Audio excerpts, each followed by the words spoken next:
अस्सलाम वालेकुम व्यूअर्स। आज हम पढ़ेंगे जेरेंट के बारे में कि जेरेंट क्या होता है। ठीक है, तो सबसे पहले मैंने इसकी डेफिनेशन ऑलरेडी लिख दी है कि a verb ends in ing form and it is used a noun that is called a gerund. इसका मतलब ये हुआ कि एक वर्ब है जो एंड्स होता है इंक फॉर्म के साथ और उसको इस्तेमाल किया जाए नाउन जैसा, तो वो क्या होता है, जेरेंट होता है। इसका मतलब ये हुआ कि जो जेरेंट होता है ना, वो एक नाउन होता है। क्या होता है? नाउन। अब आपको ये पता होना चाहिए, नाउन जो होते हैं, नाउन वो या तो सब्जेक्ट होते हैं, ठीक है, या तो वो ऑब्जेक्ट होते हैं। मिसाल तौर पर आप कोई भी सेंटेंस लिखते हैं तो सबसे पहले आप सब्जेक्ट लिखते हैं, ये वर्ब लिखते हैं और ऑब्जेक्ट लिखते हैं। एक सिंपल स्ट्रक्चर की बात कर रहा हूँ। तो ये सब्जेक्ट है, ये वर्ब है। अब ये जो जेरेंड है ना, वो आप या तो यहाँ लिखेंगे वो जेरेंड, या यहाँ लिखेंगे। क्यों? क्योंकि जेरेंड मैंने कहा एक नाउन होता है। ठीक है, ये याद करना है आपको कि जेरेंड नाउन है और नाउन क्या होते हैं, सब्जेक्ट या ऑब्जेक्ट होते हैं।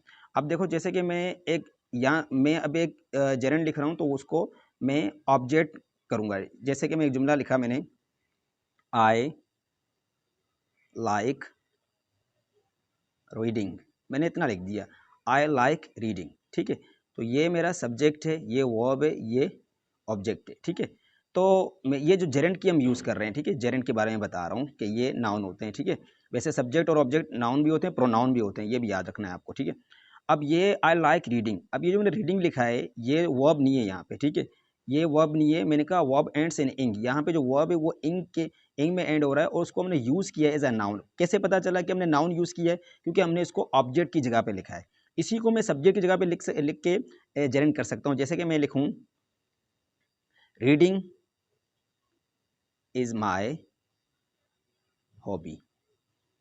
अब मैंने लिखा रीडिंग इज माई हॉबी। अब ये क्या है? ये हमारा सब्जेक्ट हुआ। अब यहाँ पे मैंने क्या किया है, यहाँ पे जो रीडिंग मैंने लिखा है वो एज अ सब्जेक्ट मैंने इस्तेमाल किया है। यहाँ पे जो मैंने लिखा है रीडिंग, वो ऑप इस्तेमाल किया है।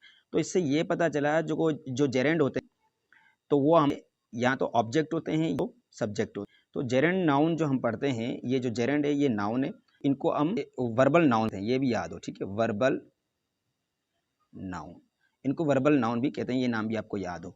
तो यहाँ हमने क्या कर दिया, इसको जेरेंट कर दिया। अगर इसको आपको वर्ब, आपको तो पता है वर्ब आपने पढ़े हैं प्रेजेंट कंटिन्यूअस टेंस में। जैसे कि मैं एक लिखूँ, मैं आई या ऐसे लिखूँ, आई एम रीडिंग। अब मैंने कहा आई एम रीडिंग, मैंने आई एम रीडिंग लिख दिया। तो ये जो आई एम रीडिंग है ये क्या है? यहाँ पे ये तो हमारा सब्जेक्ट हो गया, ये क्या हो गया, ये हमारा वर्ब हो गया। ठीक है, ये क्योंकि यहाँ पे मैंने कोई ऑब्जेक्ट नहीं लिखा है। हाँ, मैं इसको ऐसे लिखूँ, reading I am reading I am reading poetry.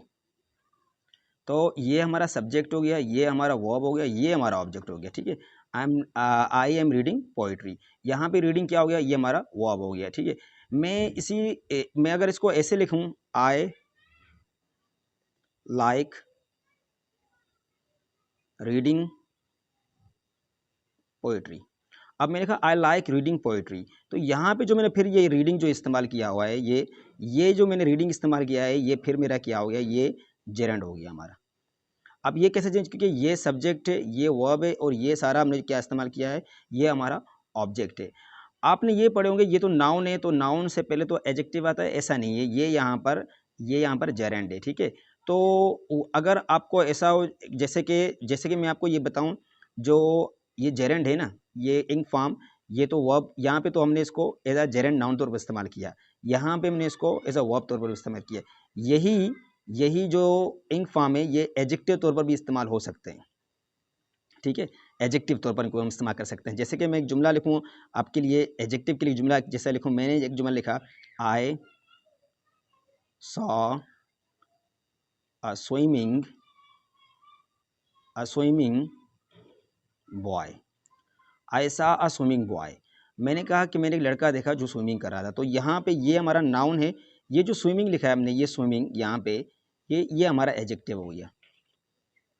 अब आपको रट्टा नहीं लगाना कि ये नाउन है, इससे पहले बाद में जो है एडजेक्टिव होगा, या ये नाउन है, इस तरह का नहीं है। कि अब इसको आपको पहचानना है कि ये देखो, मेरा काम था, एक काम यहाँ पे जेरेंड आपको पढ़ाना, लेकिन एक बात, एक और निकल गई बात से बात।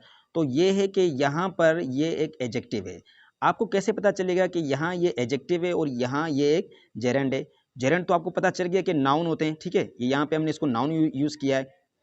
अब ये यहाँ ये लफ्ज़ हमारा ये जो लफ्ज़ है ना, ये नाउन, ये आपको परेशान कर रहा है। यहाँ ऐसी कोई परेशानी नहीं है। जैसे मैं यहाँ पे लिखा आई लाइक रीडिंग, मैं ऐसे लिखूँ आई लाइक ईटिंग। अब ये सब्जेक्ट है, ये वर्ब है, ये क्या है, ऑब्जेक्ट है, आई लाइक ईटिंग, ठीक है। तो ये हमारा ऑब्जेक्ट आ गया, ये हमारा यहाँ पे क्लियर है, ठीक है। लेकिन इसके बाद अगर मैं ऐसे लिखूँ आई लाइक ईटिंग स्वीट्स, अब ये क्या हो गया, नाउन हो गया। तो ये तब भी हमारा यहाँ पर क्या है, ये तब भी हमारा यहाँ पर जेरेंड है। आपको ये मालूम करना है कैसे, 1 मिनट के लिए आप ज़रा गौर से देखें। जैसे कि आपने ये जो बॉय स्विमिंग लिखा है ना, अगर मैं इसको ऐसे लिखूँ बॉय हु इज स्विमिंग, ठीक है, ये बॉय है। ये जो बॉय है ये एक्शन कर रहा है, मतलब ये जो हमारा एक मिसाल तौर पर यहाँ पे तो ऑब्जेक्ट है, मतलब इसका ये एक्शन कौन कर रहा है, ये एक्शन ये बॉय कर रहा है, ठीक है। इस एक्शन को ये बॉय कर रहा है, मतलब boy who is swimming, boy ये स्विमिंग का काम कर रहा है। लेकिन आप ये बताइए जो पोइट्री है, ये पोइट्री ये एक्शन कर रहा है, मतलब पोइट्री क्या रीडिंग कर रही, पोइट्री को हम रीड करते हैं ना, तो हम ऐसे नहीं लिख सकते ना पोइट्री हु रीड्स, तो हम ऐसे नहीं लिख सकते पोइट्री हु रीड्स के पोइट्री यहाँ दैट रीड्स, पोइट्री जो पढ़ता है, पोइट्री को हम पढ़ते हैं, पोइट्री को हम पढ़ते हैं, पोइट्री खुद को मतलब वो नहीं जो एक्शन में इस्तेमाल करता है, नहीं पढ़ता है, ठीक है। तो यहाँ पर जो है ना, ये जो एक्शन यहाँ पास नहीं हो रहा है, ठीक है, मतलब ये एक्शन यहाँ पास नहीं हो रहा है, ये पोइट्री ये कोई एक्शन नहीं कर रहा है। यहाँ ये बॉय है, ये एक्शन ये कर रहा है। इसी तरह से आप देखें स्वीट है, उसको जो है ना स्वीट, ये जो स्वीट है, ये जो स्वीट लिखा हुआ है, ये खुद ईट नहीं करता है, स्वीट को हम ईट करते हैं। तो आपको अगर पहचानना हो तो कि ये यहाँ पर जो वर्ब की इंक फॉर्म है, ये हमारा जेरेंड है या ये एडजेक्टिव है, तो आप उसको इस तरह से यूज़ करके मालूम कर सकते हैं। हमारा जो टॉपिक था आज का, वो हमारा टॉपिक था वो ये कि जेरेंड नाउन, एक नाउन होता है, ये सब्जेक्ट या ऑब्जेक्ट। तो हमने उसको क्या किया, यहाँ पर ऑब्जेक्ट की जगह पर यहाँ पे सब्जेक्ट की जगह पर हमने इस्तेमाल किया, ये एक जेरेंड का इस्तेमाल होता है। Thank you so much. Next video के लिए ज़रूर वेट करें। थैंक्स।